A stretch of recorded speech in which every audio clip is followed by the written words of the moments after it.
your gear, but the size of, one second, the size of the campsite that you reserve, how much time do you have, what activities you want to do, and what time of year. Depending on the time of year, there's going to be some weather considerations in terms of where you're going. So that's always an important one. Anything you want to add on to the trip planning? No, I think you covered it. Cool. The next thing you want to consider is what type of gear do you already have.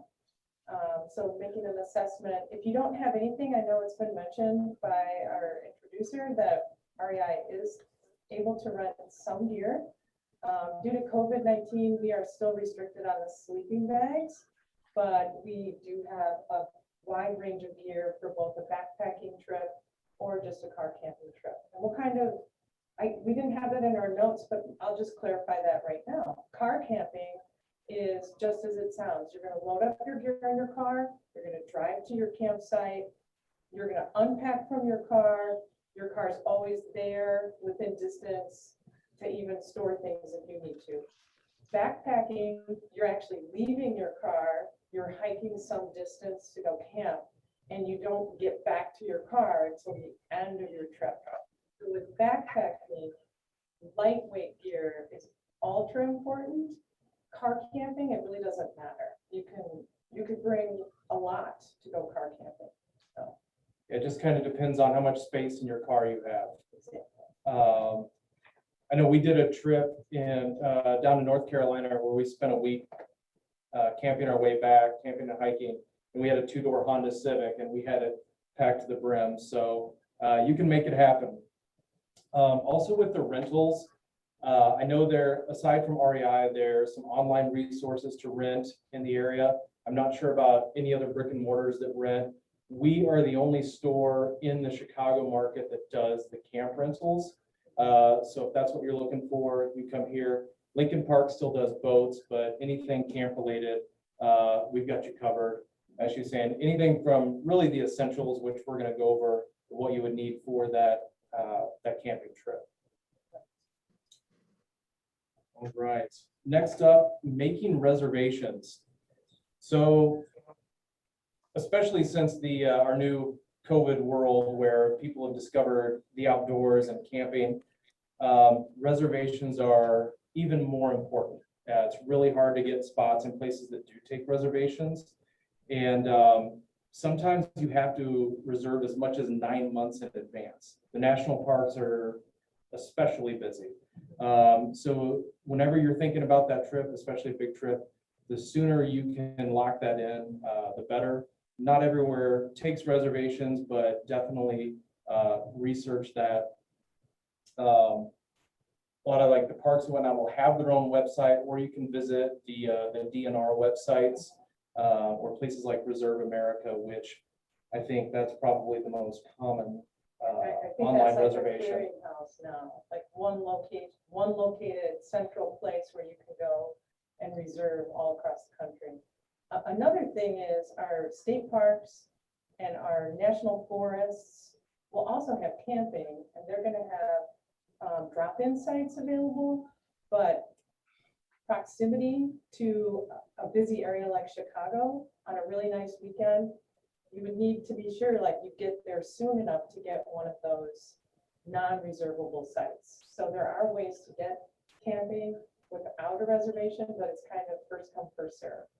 So and have a backup plan. Yeah.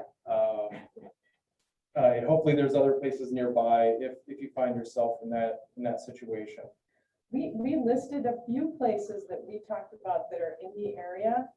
When you're making that decision about how much time you have, so both Nick and I traveled with our families. If you just have a weekend where maybe you're going to have 2 days, proximity close to the house is really nice. You're not spending most of your time driving. Some places that are within driving, but also heavily visited.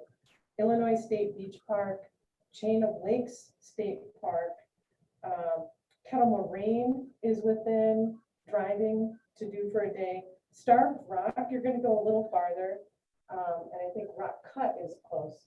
Yeah. That's out in Marengo, I believe. And then Indiana Dunes is beautiful. That's the closest national park.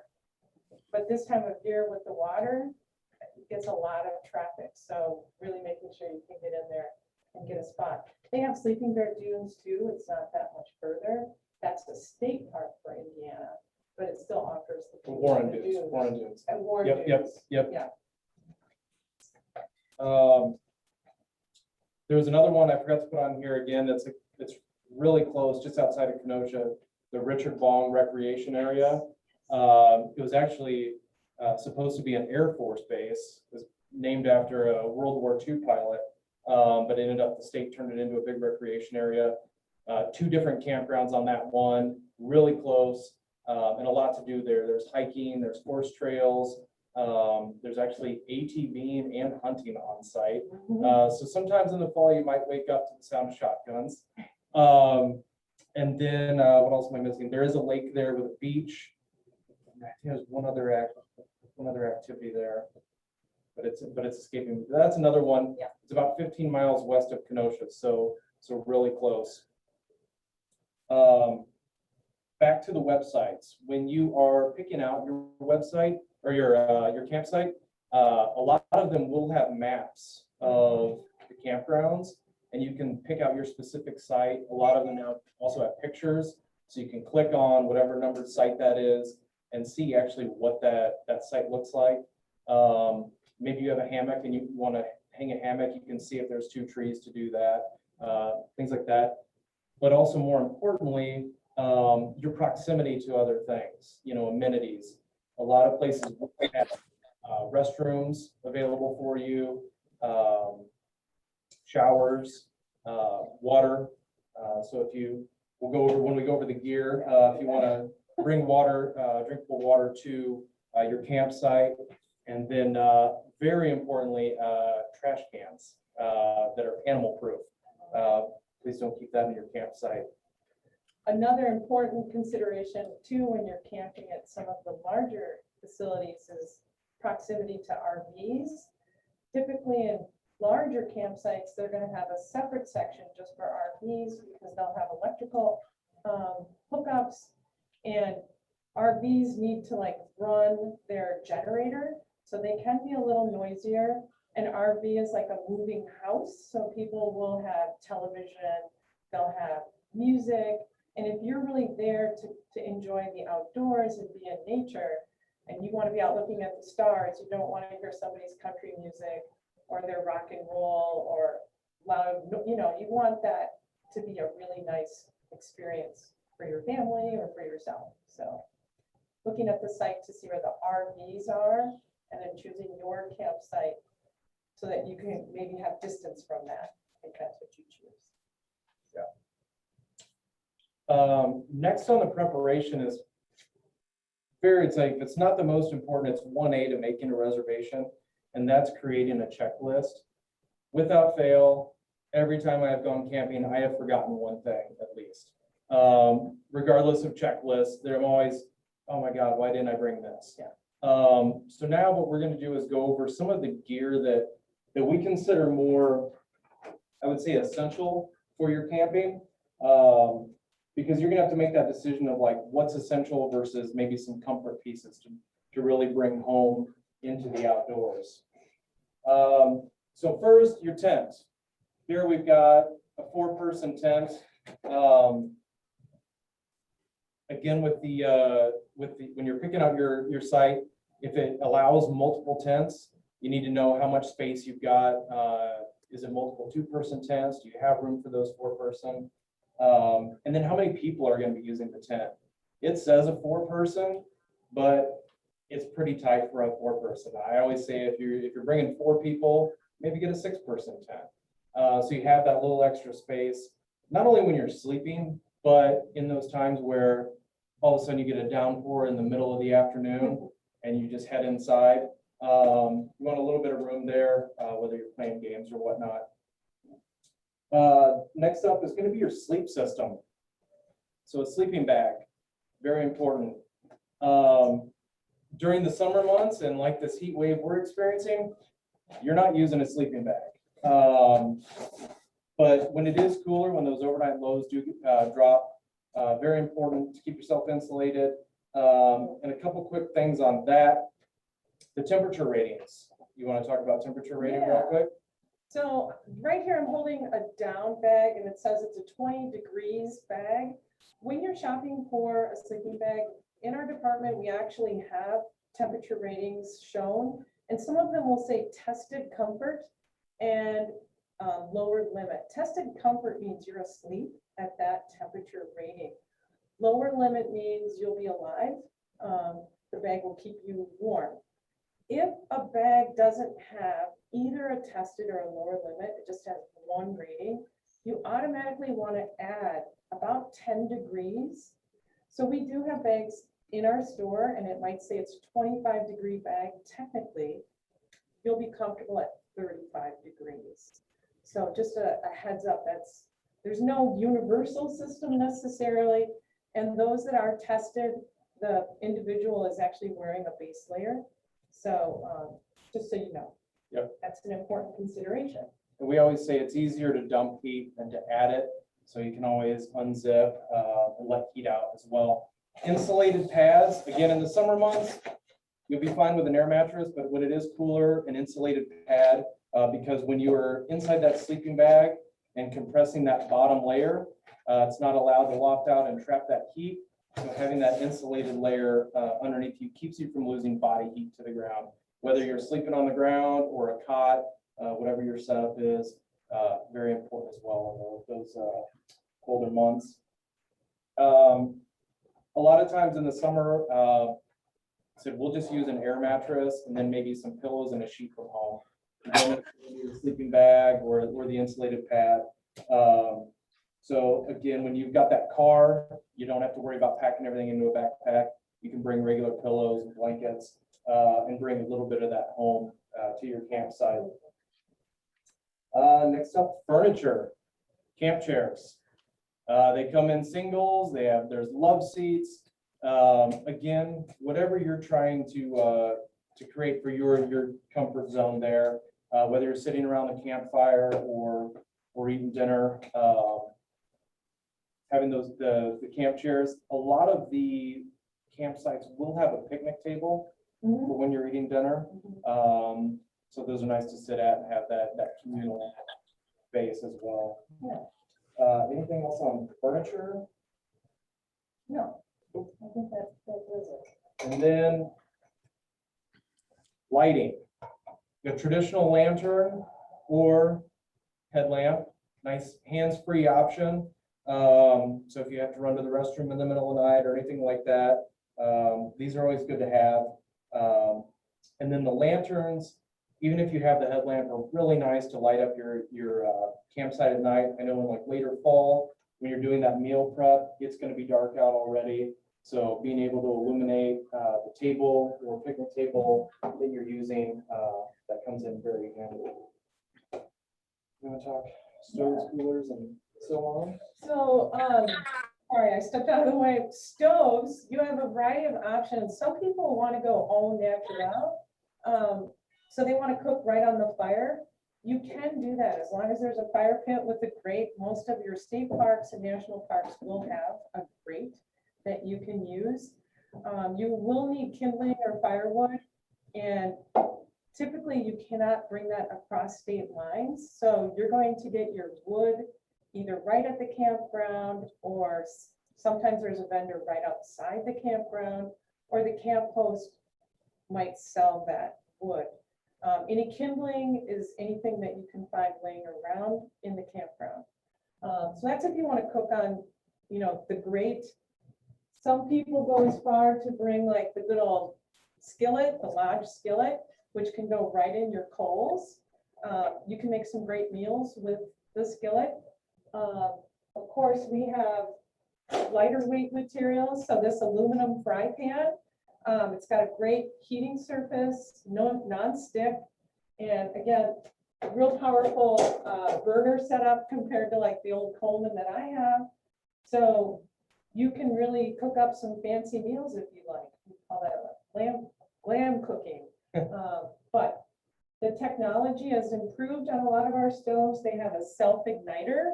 So you won't necessarily need matches, but it's always good to have matches as a backup. That's part of our 10 essentials.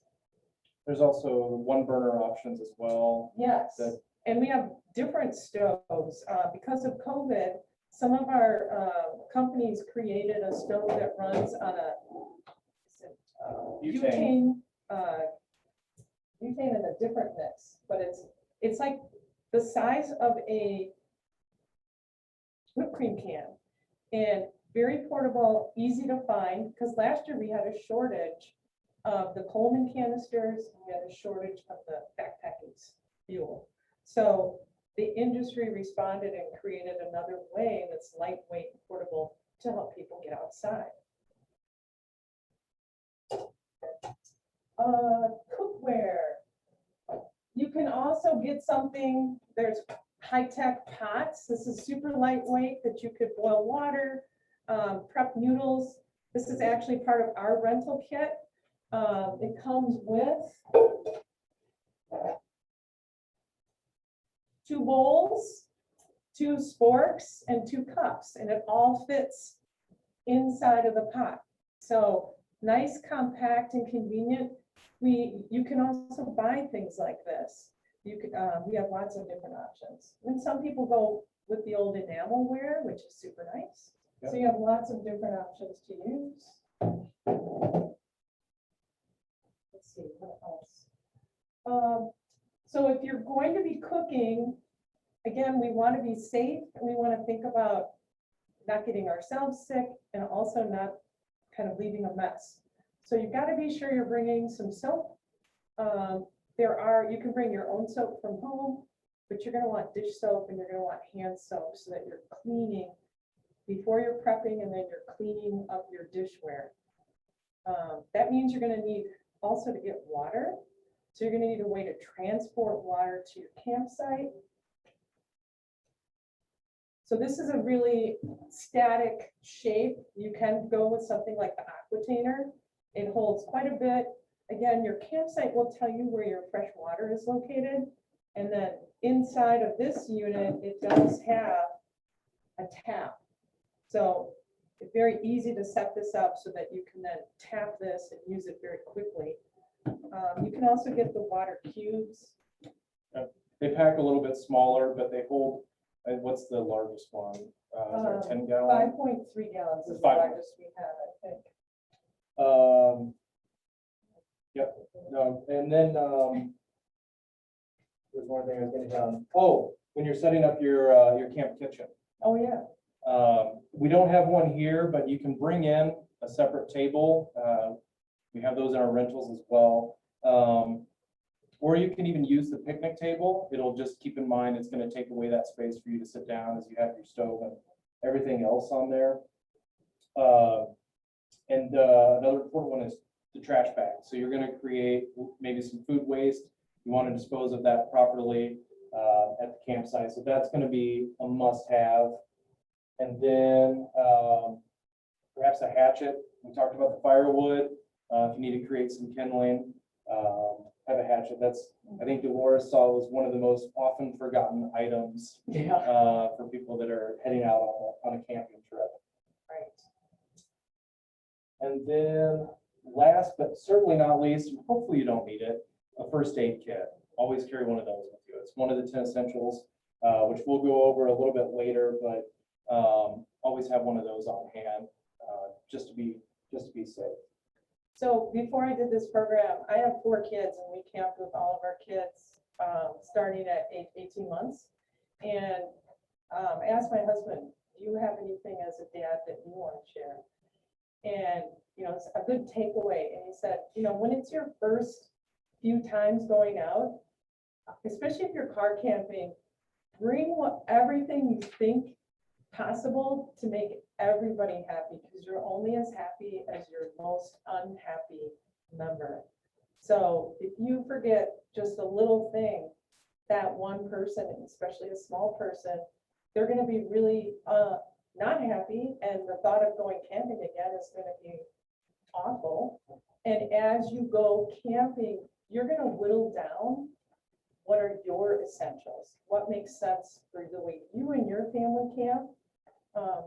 And then one thing that we did is we made go buckets. So we just got really nice locking lidded Tupperware, and we would keep our camping gear in the go bucket. So when it was all cleaned after our trip, it would go back in there, and the next time we had to go, we just grabbed our bucket and we were ready to go.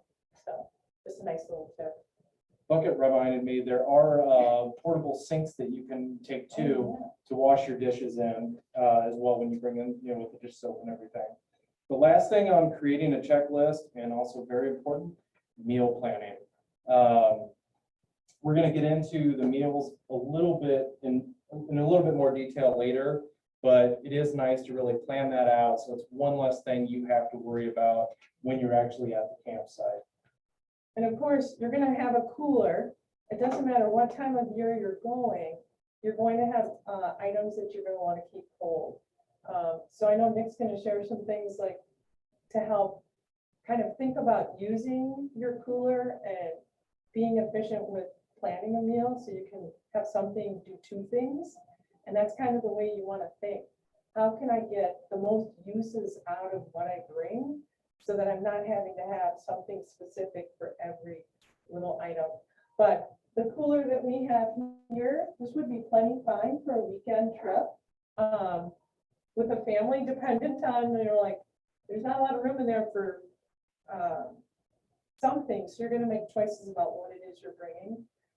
But you can also bring concentrate and get the water and make juice and do stuff like that with another container. Yeah. So there's ways to get around it. Yeah, if you're doing food and beverages, 2 coolers. Yeah. For a full weekend, Yeah. for sure. That brings us to preparation and packing for your trip. We always recommend a good trial run at home, especially if you got little ones. Doing backyard campouts is a great way to get them used to sleeping in the tent, being used to it. Because the last place you want to find out that they're not going to be able to sleep on the ground is at a campground, screaming in the middle of the night when there's obviously other people around. So those trial runs are always a good time to not only prepare them, but prepare yourself for what you're going to need and find out what you don't need that you thought you did. And that kind of lends into choosing the gear, the essential versus the nice to have. So you got your essentials, but then maybe there's some things, some creature comfort things that you want to bring from home to really not only set a better environment for you, but maybe glamp it up, as they say. Yeah, exactly. One of our partners is Subaru, and Subaru created these great little cardstock camp essential lists. We have these in our camp department. So that's something that when we do have customers come in, we just hand that to them. And it does list what are the essentials, what are some things that you might want to consider having. So obviously, being comfortable is important. It looks different for everyone. So making the decision about what's comfort for you and being sure that you have those things. Absolutely. The next thing would be meals, snacks, and beverages. Going back to the cooler, a little tip we have is the night before your trip, we call it the sacrificial bag of ice. The inside of that cooler is room temperature. So whatever you put in there, that's the temperature it's going in at. So a nice trick is the night before, throw a bag of ice in there, cool down that internal temperature. And then the next day when you're putting everything in there, instead of it being 70, 75 degrees, it's much cooler, and that not only keeps the food fresher, but also the ice will last longer too. So, a 20-pound bag of ice might be lasting you all weekend. So it's a nice little trick for that one as well. And then as you plan out your meals, you're going to portion out probably the items that you need to make that meal and place them in the cooler. So you might be using a lot of Ziploc bags. I know Stash and some other companies make some reusable items, so you're not constantly using plastic and throwing that away. I know I still find that I have to use Ziplocs or some kind of plastic bag, but when I get home, I end up cleaning them all out and hanging them up to dry. and I get as many uses out of those bags as I can. So I know plastic's hard to avoid because it's very convenient, but just trying to make sure that I'm doing my part in a little way, I guess. Another consideration when you're packing, what activities are you going to be doing? Hiking, biking, paddling, you know, is there a lake, swimsuits, and then any other campsite activities, games, cards, any books, whatever the entertainment's going to be within your campsite as well for that. And then the next one will be prepping for weather. Correct. So that goes back to your sleep system. How cold is it going to be? Rain gear. It's hard to avoid rain when you go camping. No matter what Weather Channel tells you, at least in my experience, I almost always encounter rain. So Yeah. bringing that rain gear. Yeah. I think one of we were talking as we were preparing for this, and one of the new campers especially don't realize the importance of, like, when you're setting up your tent, to be sure that you're guying or taking the rope that comes with it and the stakes, and just making sure that you've really extended the footprint of your tent, and then making sure all of the tents are clipped. So behind Nick, like, here's a clip here. Most tents, everything's color coded, so it makes it really easy, but making sure those are all clipped. And then when you have the rain fly on, again, making sure that's extended out as far as it will go. There is going to be some condensation from your breathing at night. But if the outer cloth touches the inner cloth, you're going to have wicking action. And then if a person touches that, that's going to bring moisture in. So just making sure that you set that tent up. In the event there's high winds, you've got it staked out.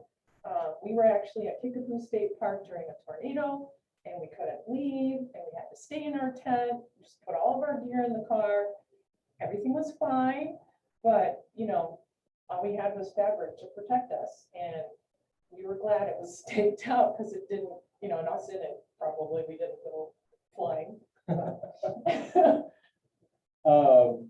The other thing you can bring in to battle weather is an additional shelter. So maybe you don't want to be stuck in the tent. There's freestanding shelters that you can get, or you can makeshift one, you know, with like a simple tarp, some cord, and some stakes, and you utilize those trees around you, build a shelter so that you can sit outside and get a little bit more space and out of the tent during those times. And if you're not handy with how to put all these things together, that's part of your trip planning, right? Like, before you go out, how do I make my own shelter if I have basic tools, so that you're not like in the stress of the moment trying to make it happen? At least you have an idea. And if you got questions on it, come in and talk to us about it, because we love talking about those things, as well as the trips that you're going to be taking. So come on in. The internet's also a great resource. You could spend hours on there researching all of these things. Next up, we've got our 10 essentials list. We're going yeah, to I try can to see- pull up the 10 essentials. So we're going to share this. Let me do this. Screen So share. we're going to go. Oh, share share screen. screen. There we are. And then go down to the Word document at the bottom. Is it going to? Okay, so I don't know if they're Go back seeing to the that. Zoom and So, see. let's see. Share screen. I really Just should. video. There we go. There we go. And yep. Sorry, we There use you more go. Microsoft Teams instead of Zoom, so it's a little bit new for us. Here's the decades-old hiking and backpacking 10 essentials. And as you're going through this, you'll see it really rings true for anything you're going to be doing, camping, hiking, and what have you. So We tell our customers, even for day hikes, this is really the best. You should try to follow this, because yes, there are going to be emergency personnel or people that you can call, but they might not be able to get to you right away. And if you could just carry some things to make yourself a little more resilient, a little more independent, it will make your time out in the wilderness, in nature, that much more enjoyable. So these are all really good to carry all the time. We're gonna leave this up there while we continue for a little bit, so you can read that over. The last thing on the preparation and packing, it's something that backpackers do a lot, but just as a camping trip, it's good practice, and that's giving your trip itinerary to a friend or relative so that someone else knows what you're doing and when you're supposed to be back and all of those good things. Again, just like the first aid kit, hopefully it's not something that needs to be used, but you know, just an added layer of precaution, make sure other people know where you're going. And I noticed in the chat, somebody had a question about tools. And if you look at number 9, it talks about a repair kit and tools. So a knife or a multi-tool, either or, duct tape, and then some people like to carry the little sewing kit because that also has, you know, like a needle. If somebody gets a splinter, you can light the needle on fire to help remove the splinter. So again, making multiple uses out of the items that you have, making them go further is awesome. And that kind of makes sure you're not spending your entire pack with all of this stuff. Maybe you still have room for something else that you want to bring. All right, so we're moving on to setting up camp. And, you know, some of this we've already touched on, but we'll go back over. Setting up your home away from home approach, those comforts and conveniences. Our recommendation is always set that tent up first. Want to make sure you get that shelter in place.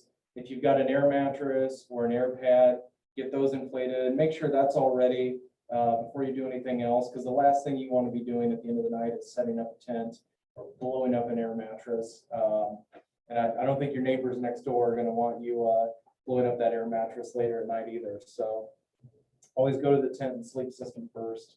And then Dolores had a great recommendation on something else we can do for setting up. So especially if you're camping with children, children need a task. They need something to do.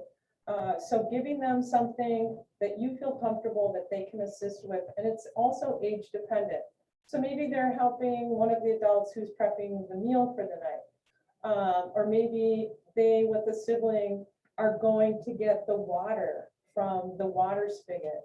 Or maybe you've shown them a boundary near your camp area where it's like, we need to help make a fire. Can you find some kindling? And we're looking for sticks the size of your pinky or the size of your pointer.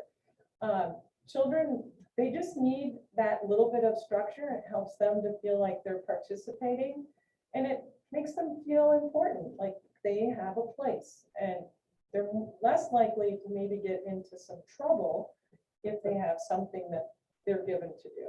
So 100%. The campfire, is there a fire ring on site? Most times there are, and most times they will have that grate attached to it that you can hinge over and cook off of. And a very important thing is observing local fire danger warnings and restrictions. I know prior to our backpacking trip in Yosemite, we did some car camping just to do some hikes just to get used to elevation. And when we went in, there was a warning you couldn't do any campfires and any open flames. So all of our cooking was just through our backpacking stove. But they're really good about announcing that at the checkpoints, like when you check in, or you know, at the like the permanent structures like the restroom, shower buildings as well. So it should be available everywhere, as well as those good old Smokey the Bear signs you'll see that have that color-coded threat level. sure. So in terms, I know we kind of showed you some ideas for furniture. Again, if you're car camping, you have a lot more option. Some people will bring a hammock. Again, you need 2 vertical trees that you can attach that hammock with, or 2. You could bring your own camp chairs. You can bring a deck chair. It's, again, how much space do you have in your vehicle. If you have a pickup truck, you have a little bit more space to bring some other comforts or conveniences to make your experience go further. I've been camping where families have even brought the mosquito screen shelters, and they have set that up over the picnic table that's at the campsite or in another area. So again, it's a place where you can hang out in the evening bug-free. It's a place where you can hang out if it should be raining, and that's where you would have, you know, your backup plan if it's raining, maybe puzzles, books, deck of cards, Yahtzee, things like that. So just some ideas. Most places are going to have a picnic table, but what if you don't? Or what if your picnic table hasn't been renovated since the 1940s, or it has so much litter and lichen growing on it? You're going to need to clear that space. You may end up just eating on your lap. A nice thing to have is maybe a simple tablecloth, like a little plastic tablecloth, because you can put it over any blemishes that you might find at that picnic site. Water availability. Again, most of our national parks, state parks, and national or state forests are going to have water. They could put a notice if there is a problem with the water. You might not be able to camp there. They would probably close that campsite because they don't want to risk people getting sick because they don't boil the water. Of course, here at REI, we could talk with anyone if they wanted to have backup in the event that they show up to a site and they need to filter their water. So we do have different devices of varying costs in which they could filter the water to make it clean and safe to drink, to make it potable, right? Yeah. I have thought there off the water. Washed away. Oh, that's it. Back to the website, the DNR sites. If there is an issue with the water, but they're still allowing people to reserve, always check those DNR sites ahead of time, right before your trip. Any announcements like that are going to be on there as well. So just kind of check that out before you head out on your trip. Next up is the kitchen, meal options. You can do the good old hot dogs and s'mores, but I challenge you to do more. Really glamp it up. Yeah, go ahead and unshare. You can also do like pre-made sandwiches and whatnot, but again, try and glamp it up. I know one of our favorites is a chimichurri flank steak taco.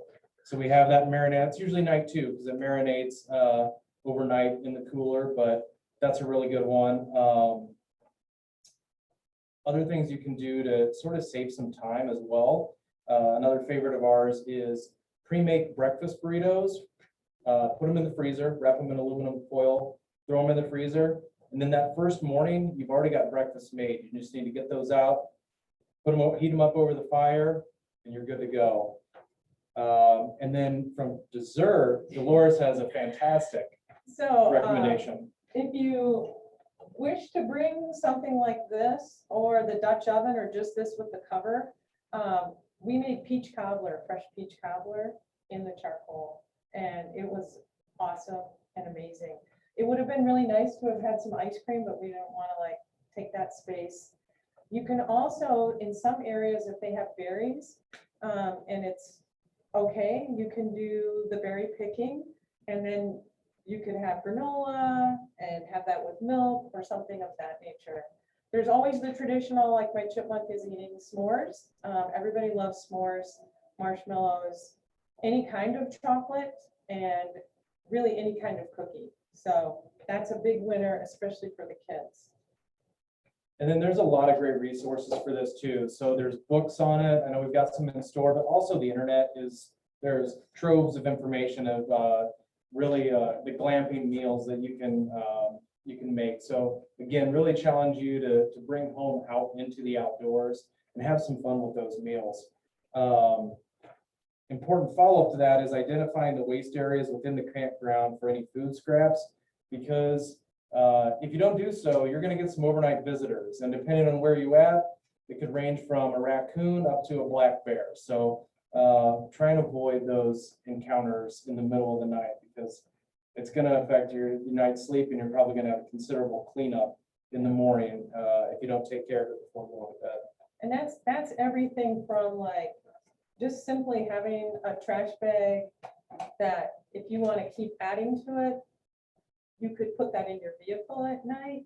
If you're in a place where there's grizzlies, no, because they're gonna have a bear locker where you're gonna put your food, because grizzlies can actually peel the window, what is that, rubber lining, and actually get into the car if they really, really want to get to your garbage or your food. Additionally, you're going to have messy water after doing the dishes. So something that people don't recognize or realize, you need to dispose of that as well. And this is probably part of Leave No Trace, but it kind of fits in here because we're talking about, we're just finishing up and we have some waste from our camping. So we want to take that water and go a good 30, 40 feet from our campsite, and we want to scatter it in a semicircle or an arc to let that just go into the vegetation.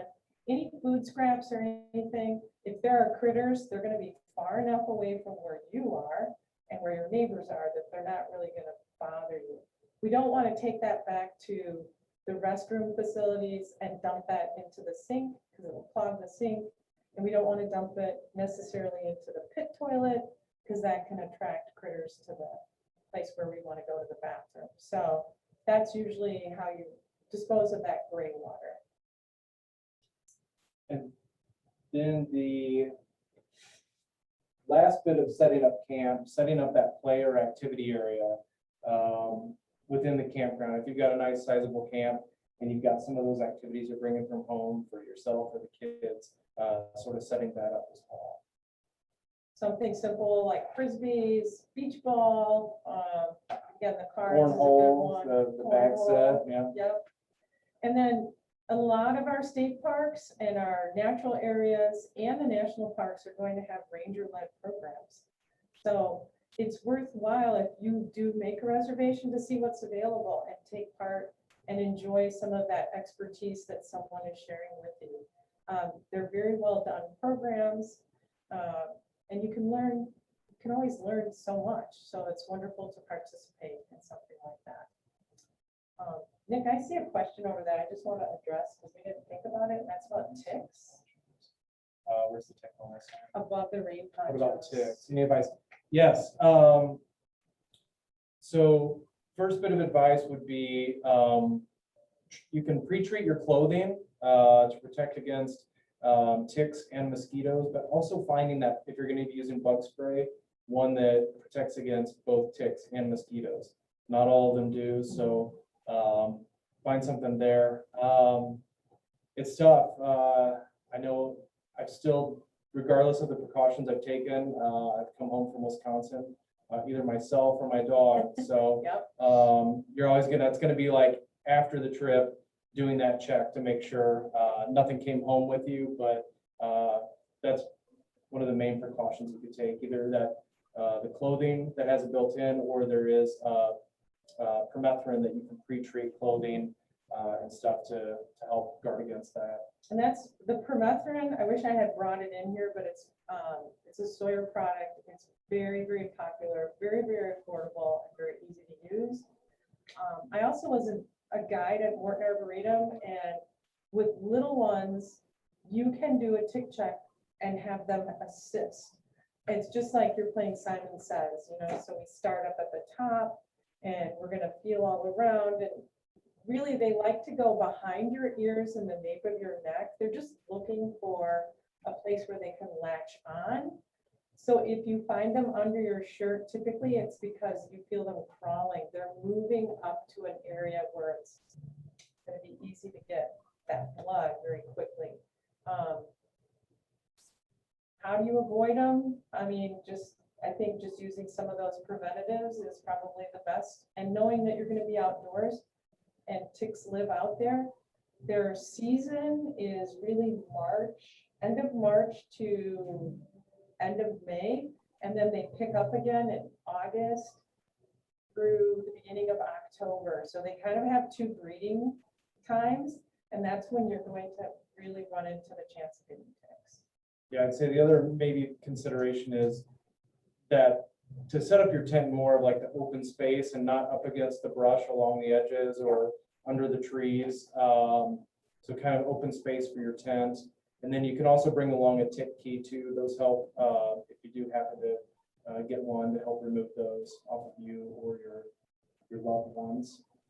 And I think the Illinois Department of Natural Resources, they have like a tick key identifier too, that comes like a little business card. And that's beneficial, you know, at least so you can have something to know. Is this one, I don't like ticks, but some of them are worse than others, you know, so that might calm you as the adult to know, okay, this isn't really a bad one, and I'm gonna try to get it out or click it off or whatever. Yeah. So. Before we get into leave no trace, I see someone asked about the type of rain gear that we recommend. I always say at least a rain jacket. I like them more than ponchos because they're more breathable, especially in the summer. You don't have to spend a ton of money to get a good rain jacket. Rain pants are also nice. Again, you're probably not going to use those as much, but again, protecting yourself, because if you are hiking and it is a bit of a downpour, it can be miserable with shorts or pants that are soaked through. And another thing to keep in mind, hypothermia can set in at 50 degrees. So that rain gear is important, especially up top, keeping that torso nice and dry and warm. And if you know, you don't have to have technical gear, but a lot of people have sportswear. A lot of our sportswear is quick wicking. So if it does get wet, it is quick drying. So that might be a consideration for families. You know, just look at, again, what do you already have in your closet and what can you supplant or add to it to make your time more comfortable? Just a note about ticks, because people think ticks are only out during certain times of the year. They can be out and about as low as 30 degrees. So that's why March is still a time when you can get a tick. Maybe if you get a tick in the winter. Yeah. If you, I don't know how, but you can. So anyhow, just some tips. I'm gonna let you move to leave no trace, and then we've got a couple more questions here we can hit up. I'm gonna grab a brochure while you're doing this for the rental question. So with leave no trace, it's really, let's just begin with the very first key idea, which is being ready. So it's your planning and your preparedness. You're not going to be able to cover everything, but as long as you keep in mind the 10 essentials, you've thought about what it is you want out of the camping experience, where you're going, who's coming, that's going to cover quite a few of the potential problems. Problems can still happen. When you are out, you want to travel and camp on a durable surface. So you want to make sure that you're not setting up your campsite in a place that's perhaps too much sand. You're going to need special stakes for sand, but if it's shifting or moving a lot, that means your tent's going to be unstable. Most of the campsites are going to have a designated area for you to set up your tent. And that is one of the things when you get there, you could task your little ones, if you have kids or somebody else. We want to find the most stable level area. If there is any kind of incline, you want your head when you're in the tent to be sleeping on the higher end and your feet on the lower end. And that way, if there is rain, hopefully it's flowing down and away from where you are. Dispose of waste properly. We've kind of talked a little bit about that in terms of like running your kitchen. But let's say now you're out and you're hiking, whether it's you and another person, if it's you and a family, you really need to consider disposing of your waste. Some people are really, really specific about that. For instance, if you're eating an apple, some people feel, well, that I can throw that into the environment, it will decompose. Sure. There are other people that are really serious about, hey, that apple is not a native species to this area. So if you're out west throwing an apple core into the Grand Canyon or somewhere else, they're going to look at you like, what are you doing? Take that out with you. With little ones, some of the kids, diapers are great, but you need to keep in mind that if you're out hiking and you change a diaper, you need to pack that diaper out. So you need to bring something to take it with you. It takes 400 years for a disposable diaper to decompose. And I know I've seen diapers out on the trail, like people are trying to hide them behind a bush or somewhere, but it really is important that you pack that stuff out. Leave what you find. Natural resources are there for everyone, and that's the beauty of having a camera. And now that you have a cell phone with a camera, you can take those memories back with you. There are some really cool apps you can put on your cell phone. There's an app called iNaturalist, where you can take a photo of what it is you found if you're not sure what it is, and a naturalist somewhere around the country can say, hey, you found this kind of a mushroom, or you found this creature, or whatever. It's really a cool app. Cornell University has some great apps for birding. There's Night Sky, which is a great one if you're out looking at the constellations, and you can actually track the constellations. So, leave what you find. It's there for everyone. And if we take things from the environment, we don't, we're affecting that ecosystem. And some people don't realize if you're caught with like bird feathers, you can be fined by the DNR because bird feathers need to be left in place. Part of that is going back to our Native Americans and what birds meant in their culture. And if you are taking something that they honor, respect, it's just taboo. So it's better to leave those things. Campfire impacts, again, using the fire ring, following the advice. Most of these campgrounds that you're going to go to are going to have a host. That host will be a volunteer. They can be there to offer you advice, help, aid, suggestions, and they might cover those things if they notice that maybe you're doing things and you seem to be new. But you do want to be sure that when you check in for the night that you have spread the coals, so you're not leaving the potential for maybe a fire to get out of hand. Just to us, maybe it's common sense, but if you are a new person to camping, those are things you don't think about. And sometimes, like Nick said, you can't have a fire. We're in a big drought right now in Lake County, and so some of the areas, they may not want you to have a campfire. Respecting wildlife. So we do that just by all the things we're doing to minimize our impact, how we take care of our waste, appreciating wildlife. We should be, I always feel blessed when I get to see a creature because I am noisy. I mean, I try to be quiet, but we're not, and they're watching us. So really just considering the fact that we're in their home and go carefully, right? And then be considerate of other visitors. So everything we've already talked about are ways to be considerate, but some other things that people, if they're new, they don't often think about. Most campsites have quiet hours. Those are either posted in a main area when you come to the campsite and fill out your paperwork, get your little car tag. So those quiet hours you really want to maintain, because some people are early bird risers. Some people don't want their sleep to be disrupted. You want to minimize your noise at your campsite. If you come in late and you need light, you want to minimize the light pollution. You don't want to shine your brights so you can set up your tent.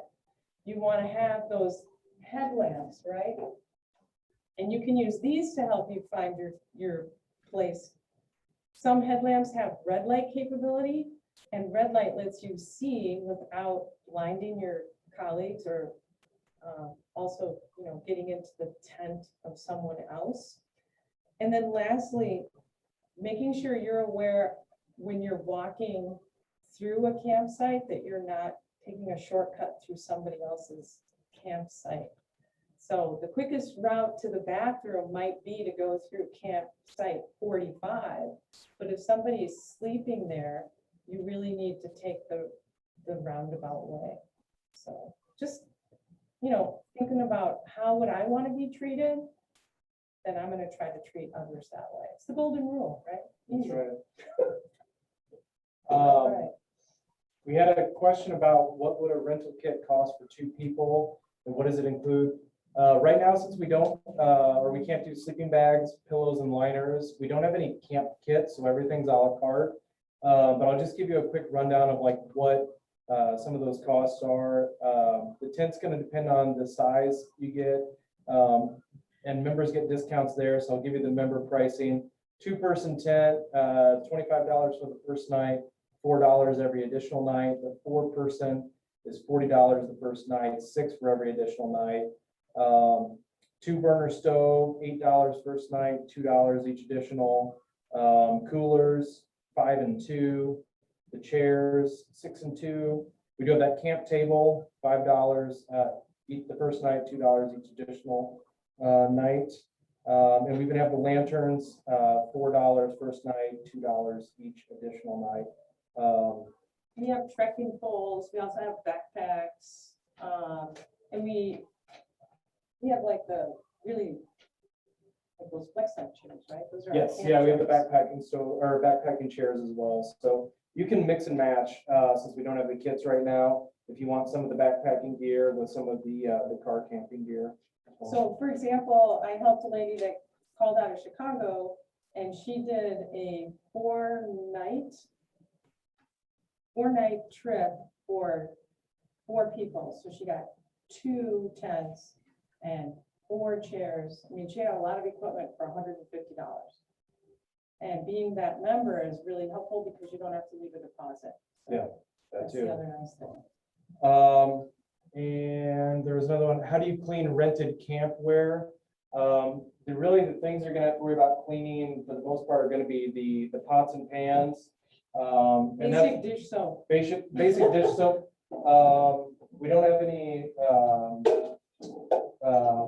Why am I blanking on this? All the scrubbers. We don't rent these out, so we don't have to worry about non-soap on the cast iron. We don't rent cast iron. Yep. Way too heavy. So you don't have to worry about that. And then the tents, probably gonna have to clean a little bit of dirt off of maybe the footprint or the rain fly. Really, like a lot of times it's just hosing that off, possibly a little bit of a scrub, and then letting that dry before you pack it up and bring it in. That's pretty much it with the cleaning. There's not going to be a lot to it. Again, the footprints make a huge difference for the tent. It's a lot easier to clean off that flat sheet than try and spray down that whole bottom side of the tent and hang that up to dry. And I think, oh, we got another one? Well, I am in charge of thanking you so much. All right. You have given us so much to think about, so much wonderful information. I think I'm going to stop by and rent a 2-man kit for the weekend. All right. We are so very grateful to you for answering our questions and sharing your expertise. I wonder if we could just take a minute now and thank everyone for coming tonight. And also, before we say goodnight, I want to give you a brief update of what's coming next.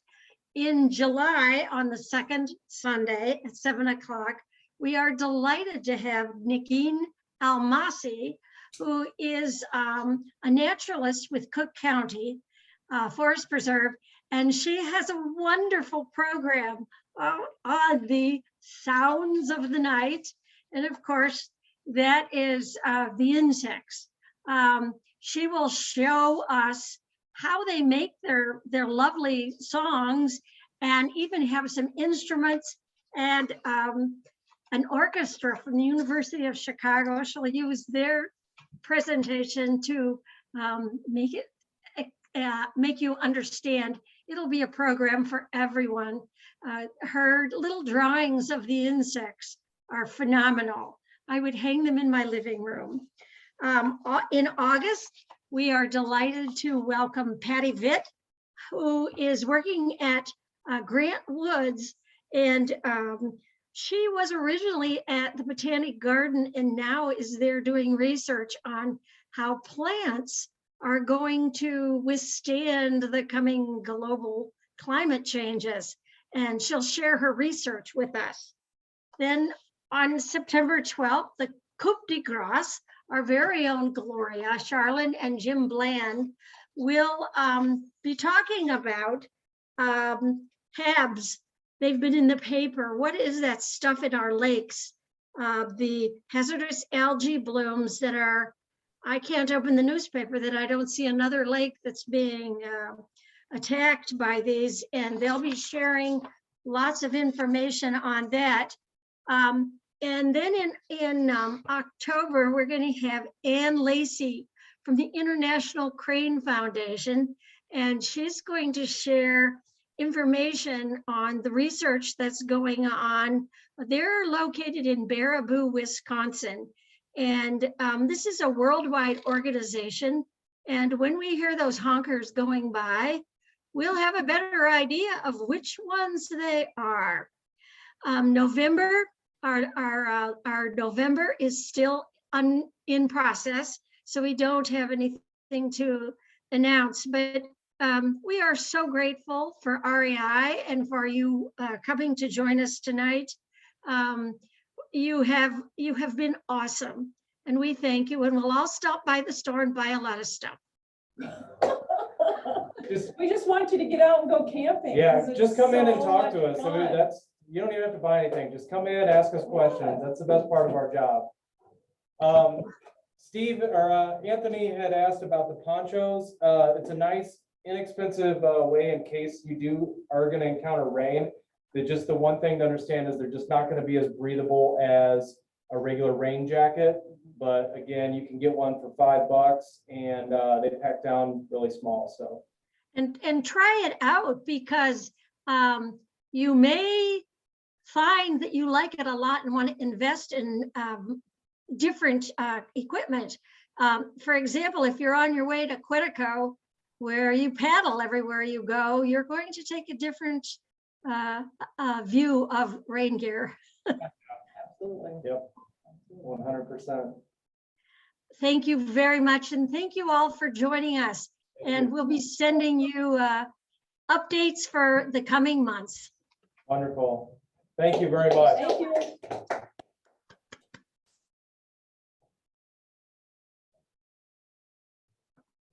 Well, I guess our original host is on another important call, so I guess I'll just say good night to all of us. Gloria, thank you. Perfect. Great meeting you. Thank you. Good night. Yeah.